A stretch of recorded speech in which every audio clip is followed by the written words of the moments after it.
Hey everyone, Dustin here, and welcome to 3D Garage.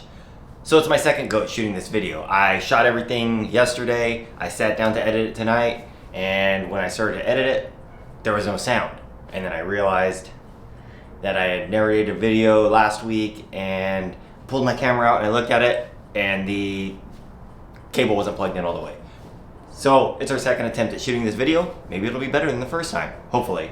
But in today's episode, we're gonna look at some parts that I went and got out of storage off of another car that I had. We're gonna go over what I'm going to do with them and how they're gonna be involved with the build. So let's get started. All right, so if we take a look around my garage here, we can see that I've laid out an assortment of parts, and we're gonna go over how they're gonna be involved with the build. But before we do that, there's something I wanna talk about. All right, so when you're planning and creating a timeline and actually, carrying out a build, there's two things that you really have to keep in mind, and this balance that has to be maintained in order for you to maintain your sanity and for the build to be successful. And those are two things that kind of govern everything in life, and that's time and money, right? So certain elements of a build are just very cost extensive. They take a lot of money to get that specific aspect of the build done. For example, if I were to do a video and I'm going to do a suspension, brakes, and wheels and tires, and I want to do quality parts, right? That I could do that all in one video, but it's just going to be extremely expensive to do that video. But other elements of a video or other elements of a build are very labor intensive, right? So say painting a car, doing the bodywork, sanding it, prepping it, to make those things happen. So it's this balance that you kind of have to maintain as you're carrying out a build, and you'll see in the parts that I talk about tonight how I try to maintain that balance. So yeah, I mentioned we're going to start working with composites and whatnot, but I have all kinds of other little projects to where if I come out in my garage on any given day, I got something to do, right? And so you'll see that's what I was trying to accomplish and bring these parts over here, because they all need work. So the first thing in my little show and tell is this 97, also referred to as a dolphin nose front bumper. This is if we come over here and we look, all right, come into focus. Okay, so that R dot right there basically means that it's a new OEM part that was produced by Honda. It's actually never been painted before. It has been primered, and I have done some work to it, which I'm going to talk about right now. But when you looked at the bumper, didn't you notice something?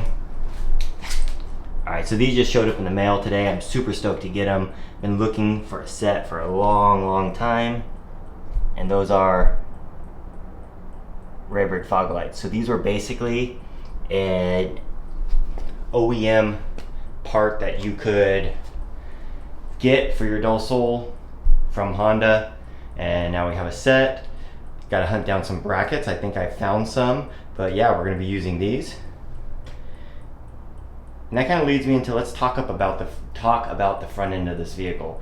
So we're going to run this bumper. It's a 97 dolphin nose front bumper. If you take a look down here, you can see I've shaved out the reflectors that would have been on it. And if we come over here, you can see how that's been done. So basically what I did was I took old bumper, I cut a section of that out, I ground the surface of the bumper here behind it, and I ground the surface of the other bumper to create like a rough texture, and I glued it on there with like a bumper bonding material. And then I filled the recess that was created when I glued that on there with the bumper.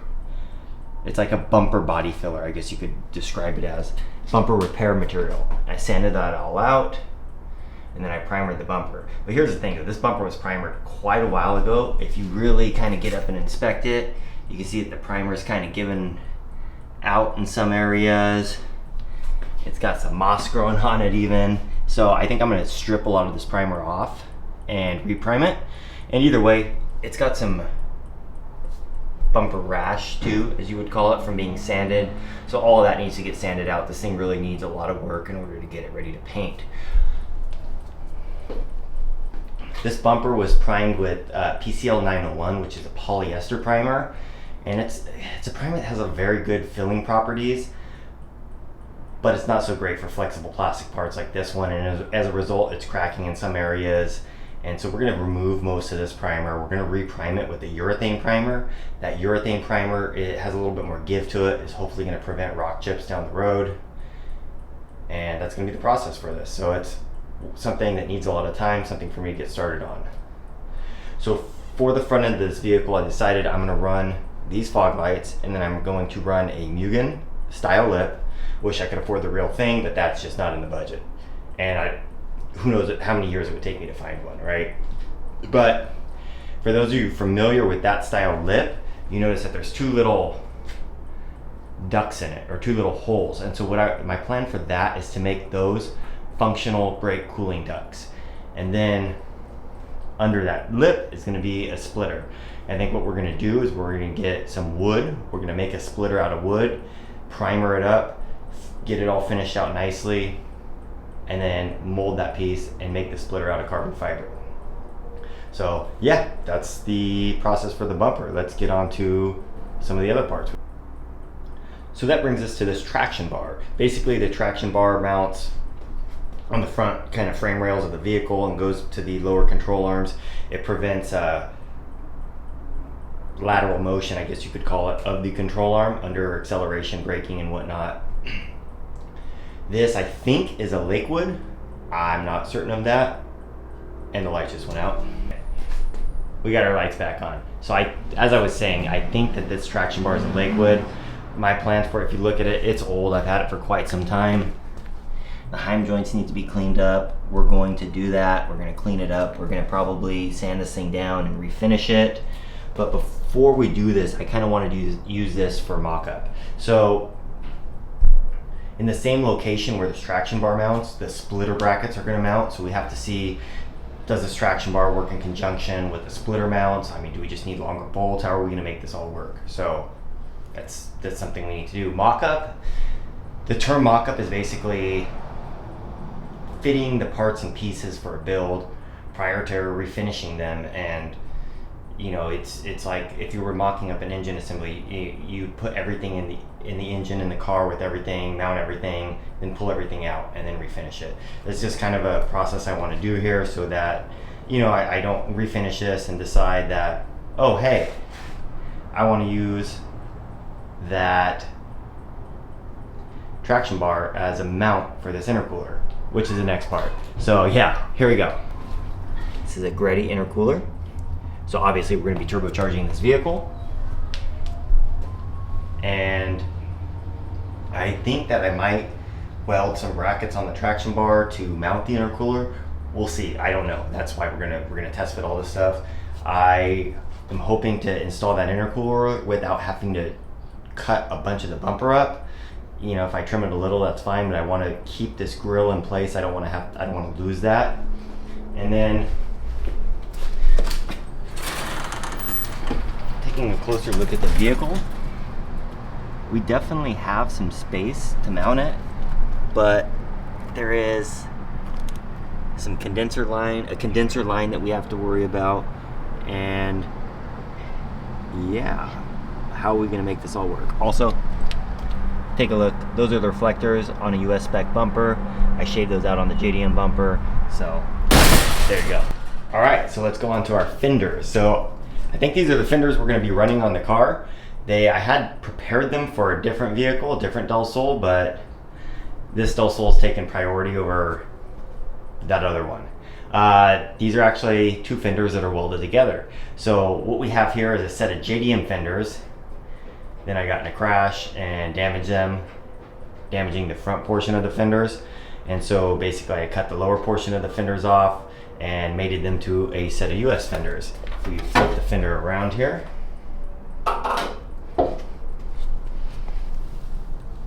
you can kind of, if we flip the fender around here, you can see how that was done. So yeah, these fenders are already have been body worked and wet sanded, or basically ready for paint, but there still is some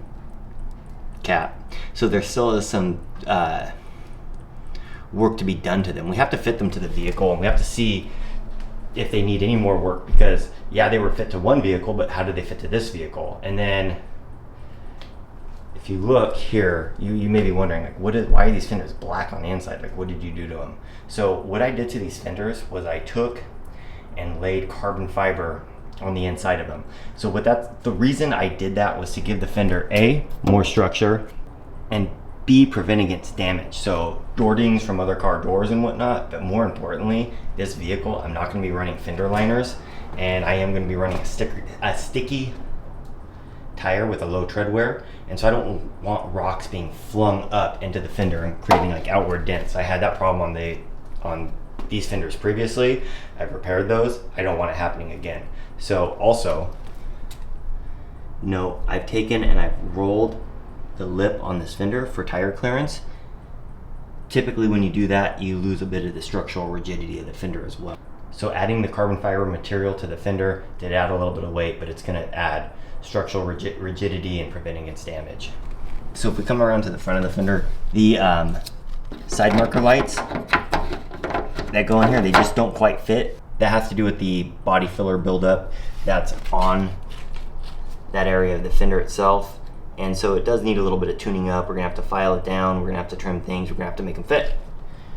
And so that's some work that has to be done to these as well before they are painted. All right. The wheels. I know y'all saw them. They look a little rough. The tires all gotta go. So yeah, the first thing we're gonna do, these are OEM Honda Del Sol wheels. So they are wheels that would have come on a Del Sol. They do not have center caps. I have to hunt those down. The center caps that go on these wheels are referred to as shamrocks. I have Acura center caps that don't quite fit, so we're not going to use those. The specs on these wheels, they are 14 by 5.5 ET45s. I'm probably going to throw a 195/60/14 tire on here, but the process for these is I'm going to get the tires dismounted.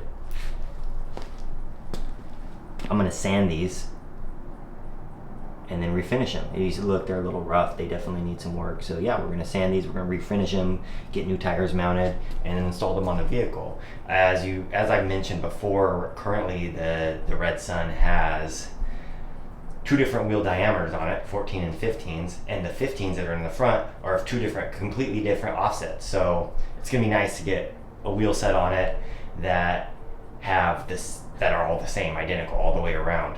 These ultimately aren't going to be the final set of wheels that are on this car. I plan on converting this vehicle over to 5-lug and running either a 15 or 16 inch wheel. So before that happens though, I'm gonna be rocking these. All right. Before we get to the deck lid, let's take a look at this. So another thing I was able to get is a spare tire with the hold down, the bar that you would use for the jack, and a jack. I still need a lug wrench, but the vehicle came without a spare tire. I don't want to be, on the side of the road and not have anything. So now we got something. We just got to install it. Okay.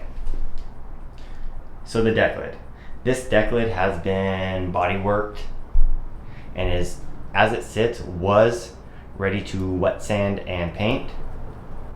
As I inspected it a little closer, I saw this rust coming through, meaning that water got through the primer and Bondo. There was a crack or something that got under there. So we're gonna have to fix that. But what we're gonna do with this deck lid, we're gonna use this deck lid to make a composite deck lid. So we're going to take and 400 it, 800 it, 1000 it, 1500 it, 2000 it, polish it, wax it, and then mold it.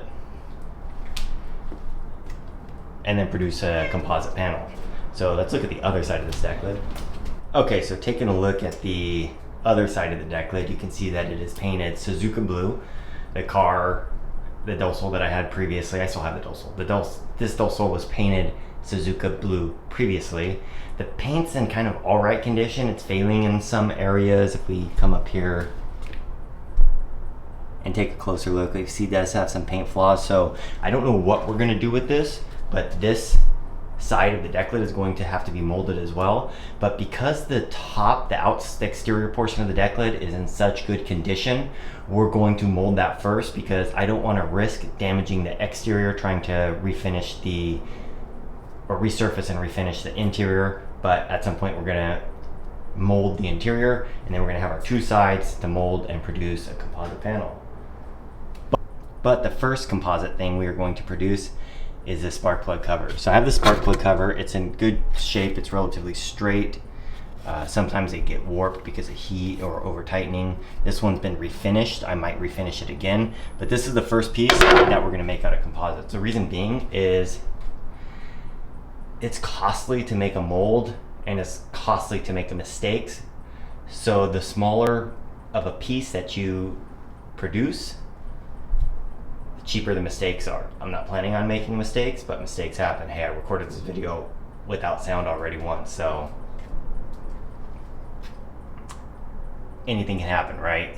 But the first thing we're gonna mold and reproduce is this spark plug cover because it's small and I kind of want one out of carbon Kevlar.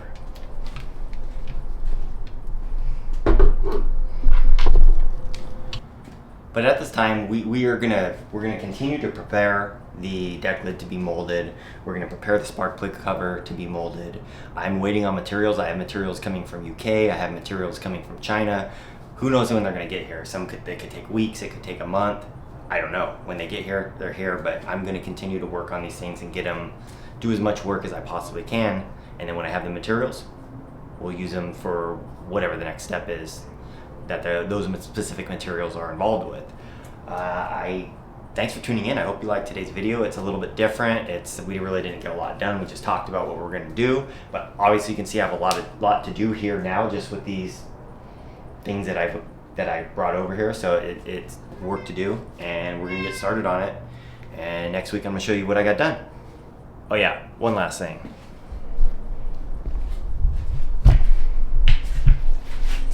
I got some tools out of storage too. So got my paint equipment, detail equipment, auto body equipment. These are all things that we're gonna need. So, and I'm gonna get them set up on this cart here. And all these little steps and whatnot,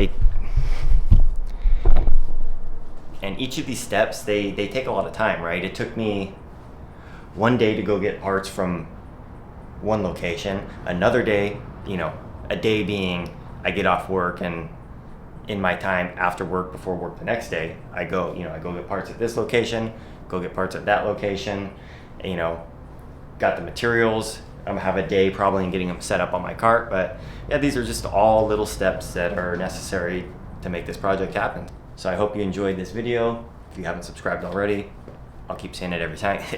I'll keep saying it every single time. Please do, and I'll catch you next week. Later.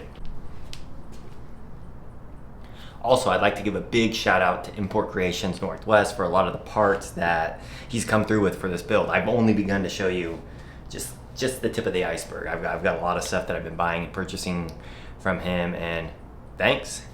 If you need Del Sol parts, hit him up.